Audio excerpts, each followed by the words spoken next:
আবারও চলে এলাম নতুন একটা ঘর রং করার ভিডিও নিয়ে। তো হ্যালো ভিউয়ার্স, কেমন আছো তোমরা সবাই? আশা করছি খুব ভালো আছো, আমিও খুব ভালো আছি।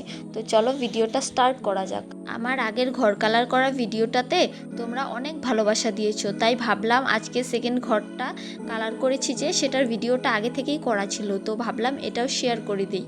আজকে ঘর কালার করার আমার সাথে সাথে আমার বোনও ছিল, আর সঙ্গে বাবা আর দাদা তো ছিলই। তোমাদেরকে তো আগেই বলেছি যে আমার এই সব কাজ করতে খুবই ভালো লাগে, তাই আমি বারবার উৎসাহ দিই যে চলো ঘরটা কালার করি, ঘরটা কালার করি। জানো তো, শুধু এসব কাজ না, সঙ্গে বাইরের গাছপালা লাগানো, বাড়ি ঘরদোর পরিষ্কার করা, আমার এসব কাজ করতেই বেশি ভালো লাগে।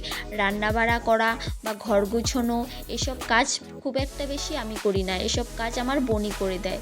আমি বাইরের যেসব কাজ থাকে, অ্যাকচুয়ালি বলতে পারো ছেলেদের যেসব কাজ থাকে সেসব করতেই আমার বেশি ভালো লাগে। ঘরটা তো আমি কালার করি, কিন্তু ঘর কালার করার পর ঘরের যা একটা অবস্থা হয়, যেসব নোংরা আবর্জনা থাকে সেসব কিন্তু আমার বোন আর আমার মাই পরিষ্কার করে, সেসব আবার আমি করতে ভালোবাসি না। দেখো, এখানে তোমাদের সাথে কথা বলতে বলতে আমাদের প্রায় অনেকটাই কালার করা হয়ে গেছে। তো এই দুটো ঘর না, আমরা আমাদের বাড়ির প্রায় সবকটা ঘরই নিজেরাই কালার করি, নিজেরাই করতে ভালোবাসি। ওটা ভালো করে করতে না পারলেও চেষ্টা করি যতটা সম্ভব ভালো করে করার। আর বিশ্বাস করো, খুব একটা খারাপও হয় না। আসলে আমাদের তো টিনের ঘর, তাই সেটা দেখতে অতটা ভালো লাগে না, কিন্তু এটা যদি এমনি দেওয়াল হতো তাহলে আরও বেশিই ভালো লাগতো।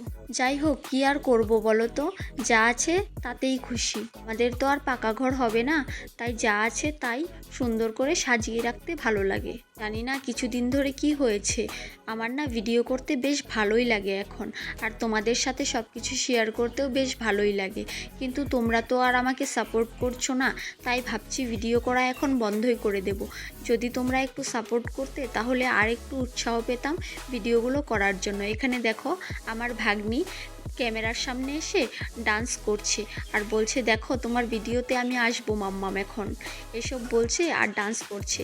আর আমরা যে কালার করছিলাম সেটাও দেখছি, আর বলছে আমি শিখে নিচ্ছি, তোমার বিয়ে হয়ে গেলে মামা আর ছোট মাম্মামের সাথে আমি হেল্প করব।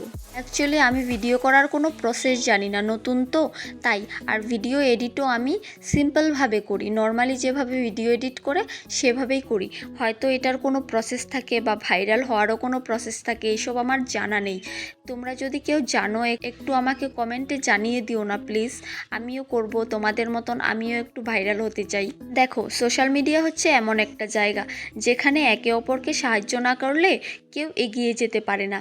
তাই তোমরা আমাকে সাহায্য করো, আমি তোমাদের সাহায্য করব, এভাবেই তো এগিয়ে যেতে পারবে, এভাবেই তো আমাদের সমাজ আগ বাড়বে। যাই হোক, তোমাদের সাথে অনেক কথা বলে ফেললাম, অনেক গল্পগুজব করে ফেললাম। এখন দেখো, কথা বলতে বলতে আমাদের কালার করা হয়েও গেছে, প্রায় শেষের দিকেই। তোমরা পুজোতে কে কটা জামা নিয়েছো সেটাও জানিও। দেখো, পুজোর আগে ঘর তো কালার করা হয়েই যাচ্ছে, ঘরকে তো সাজানো হচ্ছেই, কিন্তু সাথে তো নিজেদেরও সাজতে হবে, তাই না বলো?